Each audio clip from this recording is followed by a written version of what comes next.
দেখছি তার, এই যে আমি যখনই এসে বসছি আমার নজরে প্রথম সামনে ওই ছেলেটা পড়তো।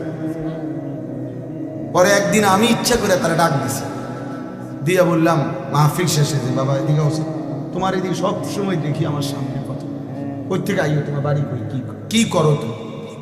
ছেলেটা বলতেছে যে আমার বাড়ি বানিয়াচং, শায়েস্তাগঞ্জ বানিয়াচং, বাংলাদেশের সবচেয়ে বড় গ্রামের নাম হলো বানিয়াচং। পরে হে বললো যে হুজুর আমি ঘাস কাটি, মানে ঘাস কাইটা ঘাস বিক্রি করি, এই আমার এই সামান্য কাজ, আমার আর কিছু নেই। তাই বললাম তুমি সব মাহফিলে আসো কেমনে, তাহলে ঘাস কাটো সারাদিনে কষ্ট করে, এই গাড়ি ভাড়াটা কেমনে পাও?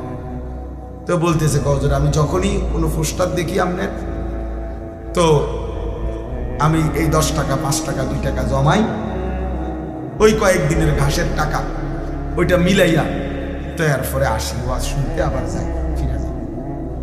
তাই বললাম মাশাআল্লাহ। তো আরো 2-1 লাইন কথা বললে কইলাম আচ্ছা ঠিক আছে বাবা, আর কিছু কইবানি? ওই ছেলেরে আমি এমনি বলছি, ওই বললো যে হুজুর আমার একটা স্বপ্ন আছে, জীবনের আশা আছে। স্বাভাবিক ছেলেটা বলতেছে যে আমার একটা ইচ্ছা, আমি সব সময় 10-20 টাকা করে জমাইতেছি, আল্লাহ যদি আমার একদিন তৌফিক দেয় আপনার একদিন ওয়াজে দাওয়াত দিমু, আমাকে বাইক দিমু আমাকে এলাকা। পরে আমি কইলাম যে ড্রাইভারে কইলাম অক্ষণ গাড়ি থামা, অক্ষণ এর ওয়াজের ডেট দাও। পরে নিজে ডেট দেখা পরে আমি বললাম ধরো তোমারে ডেট দিলাম আর সাঁদাও দিলাম, মানে মাহফিলের বাবদ আমি আমার থেকে কিছু টাকা, যত টাকাই হোক দিছি আমি, দিয়ে বলছি ধরো দিলাম, আর হাদিয়া ওয়াজের টেহা লাগতো না কিছুই, ধরো আমি তোমারে আরো দিব, আরো টাকা, অসুবিধা নাই, আর তুমি ওয়াজের আয়োজন করো, ওয়াজ হোক জিডেই হোক, তোমার ঘরে হোক উডানে হোক, আমি যাবো। এরপরে আমি গেলাম গত বছর এই বানিয়াচং তার মাহফিলে গিয়া দেখি ওই উপজেলার সবচেয়ে বড় হাই স্কুল মাঠে মাহফিল, একেবারে যদি কম হইয়া থাকে লোক আমাকে 20,000 লোক, মানে আমি সত্যি করে স্টেজের মধ্যে যদি আলেম কম হইয়া থাকে 3 থেকে 400 আলেম হয়ে গেছে স্টেজে, এই স্টেজের ওই থেকে ওই পর্যন্ত বড় বড় আলেম, বড় বড় হুজুর, কি জিন না মানুষ আল্লাহ। আমি বললাম জুবাইর এটা কি, কার মাহফিল, কোনটাই ডাকা? হুজুর আমার যেটা ডেট দিয়েছেন এইটা। আমি তো পরে হুজুর আমি বলছি আমার মাহফিল আর আমার হাতে নাই, এরাই সবাই মিললে এই মাহফিলটা এত বড় করে দিচ্ছে। এক ঘাস কাটুন না, আমরা মানুষের তো তিরস্কার করেও বলি যে বেটা ঘাসটি কাটো, কিন্তু ওই ঘাস কাটুন নেই, এত আলেম, সব আলেম। আমি অনেকের জিজ্ঞাসা করছি, খেলাফত মজলিসের যে দেওয়াল গরিমার কাছে খেলাফত মজলিসের যিনি আমির সারা বাংলাদেশে, ওনার বাড়ি ওই বানিয়েছেন, হুজুরও ছিল, মৌলানা নাসির উদ্দিন আনসারি সাহেব ওয়াজ করে যে উনিও ছিল। আমি বললাম তো আপনারা আমরা আসলে সাইতে আইছি কারবারটা যে তার দাওয়াতে আইলেন কেমন? এই জন্য বলার উদ্দেশ্য হইটা, প্রিয় ভাই, কিশোর নওজোয়ান সোহবত সান্নিধ্য, এই আসা যাওয়া নজর, এর বরকত আছে, এর বরকত আছে। 2-4 লাইন পণ্ডিতি কথা আমরা সবাই জানি, ভাইয়া তোমরাও জানো, কিন্তু জিন্দিগিটা পরিবর্তন হওয়া দরকার। মালুমাত আছে অনেকের, ইলম নাই সবার, অর্থাৎ কিছু বিষয় জানে এটা সবাই, কিন্তু আমলের সাথে এলেম বলা হয় যা আমলে পরিণত। এজন্য উর্দু কিতাবে আমি পড়ছি, বুজুর্গানে দ্বীন বলে কোরআন হচ্ছে ইলম, মুহাম্মদ আরবি সাল্লাল্লাহু আলাইহি সাল্লামের একটা সুন্নাত হচ্ছে আমল। অর্থাৎ কোরআন যা বলতে চায়, যা শুনাইতে চায়, যেভাবে গড়তে চায়, আল্লাহ তাআলা যা চেয়েছেন তার বান্দার কাছ থেকে, মুহাম্মদ আরবি সাল্লাল্লাহু আলাইহি সাল্লামের জিন্দেগি তার পুরা প্র্যাকটিক্যাল নমুনা এটা। এজন্য দোস্ত, সবার কাছে আজকে একটাই ছোট্ট নসিহত,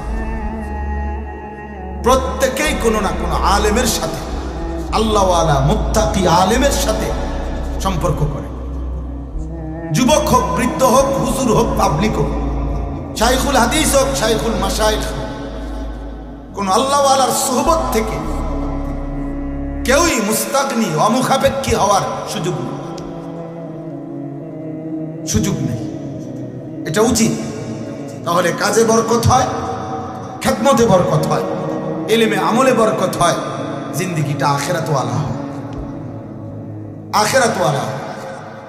কোরআনুল কারীমের মধ্যে আছে, আল্লাহ তাআলা বলছেন, আল আখিল্লাউ ইয়াওমাইদিন বা'দুহুম লিবা'দিন আদুউন ইল্লাল মুত্তাকিন।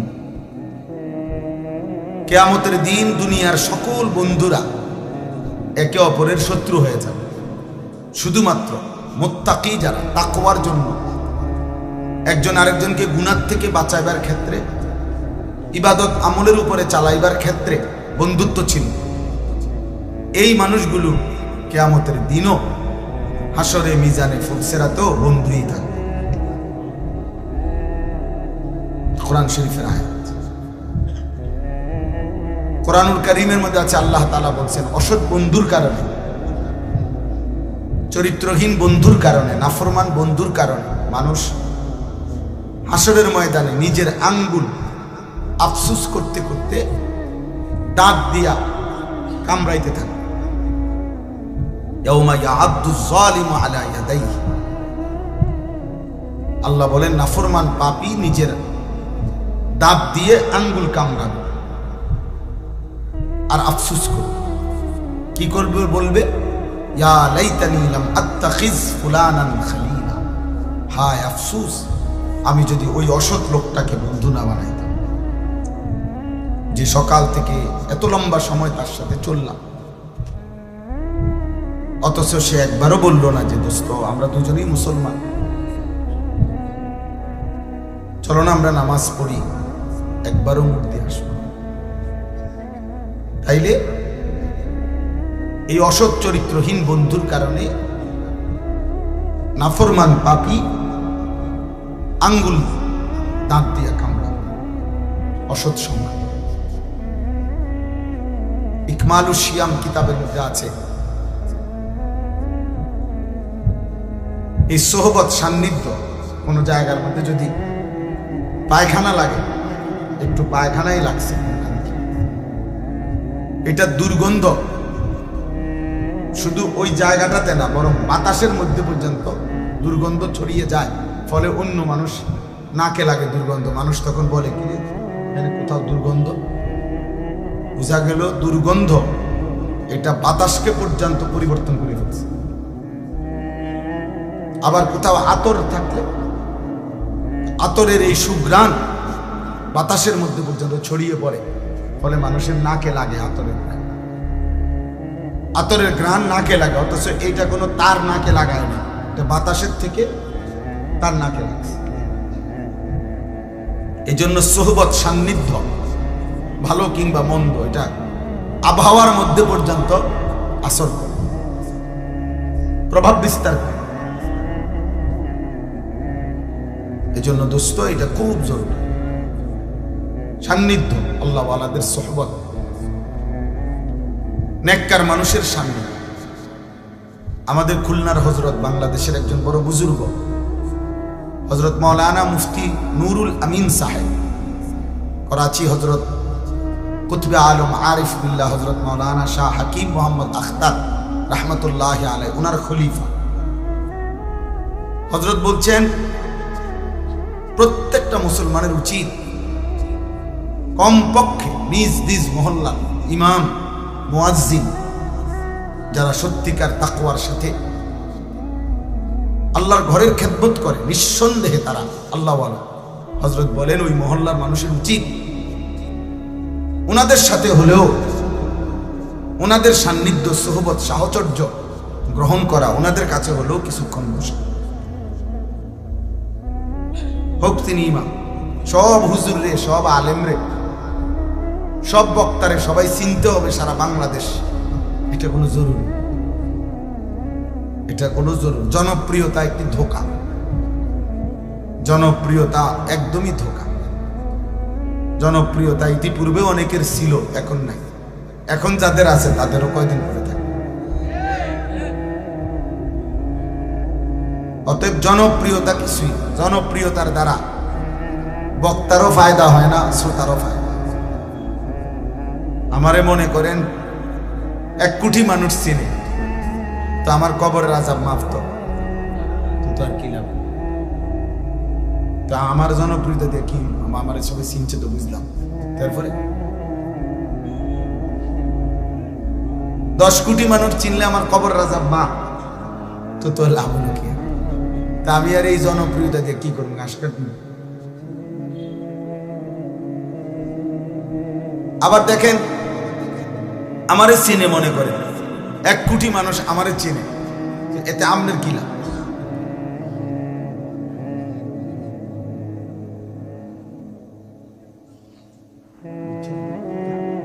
ঠিক আছে, ঠিক, মাশাআল্লাহ। মানে এখন আমারে মনে করেন 1 কোটি মানুষ চিনে, এতে আমনের কি লাভ? চিনে আমারে না, তো আমনে লাফান কি? বুঝেন নাই কথা? তো চিনে আমারে সব মানুষ, কবরের আযাব মাফ হবে আমনে, কথা বলে না কেন? তো তাইলে বক্তার কি লাভ, শ্রোতার কি লাভ? ঈমান আমলের ভিত্তিতে, তাকওয়ার ভিত্তিতে বক্তারও লাভ, শ্রোতারও লাভ। সেজদা দিলে আমারও লাভ, আপনাদেরও লাভ। গুনাহ থেকে বাঁচলে আমারও লাভ, আপনাদেরও লাভ। আল্লাহ তাআলার গোলামি হুকুমের উপরে থাকলে আমারও লাভ, আপনাদের। এজন্য আউলিয়ায়ে কেরাম, বুজুর্গানে দ্বীন সর্বযুগে যখন আল্লাহর কথা বলতেন, তো বলতেন উসিকুম ওয়া ইয়ায়া, যে এই কথাগুলো আপনাদেরকেও বলছি, নিজেকেও বলছি।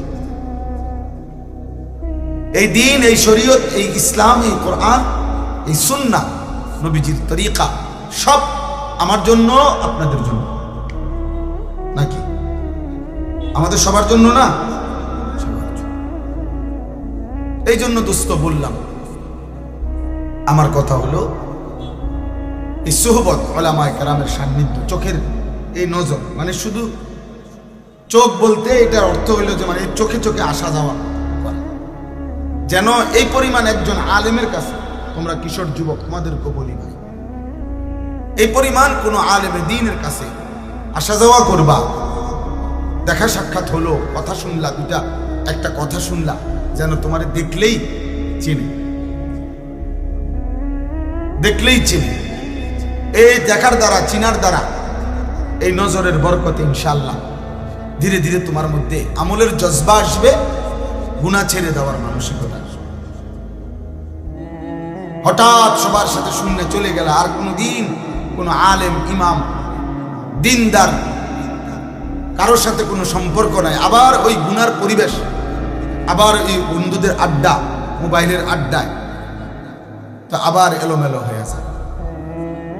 এই জন্য একজন আলেমের সাথে, আমার শায়েখ আল্লামা মুফতি মুশতাকুর নবী কাসিমি হযরত এটা বলে সবসময়, যে কোনো একজন আলেমের সাথে কমপক্ষে এভাবে সম্পর্ক রাখা উচিত যেন হাসরের ময়দানে উনি দেখলে আমরা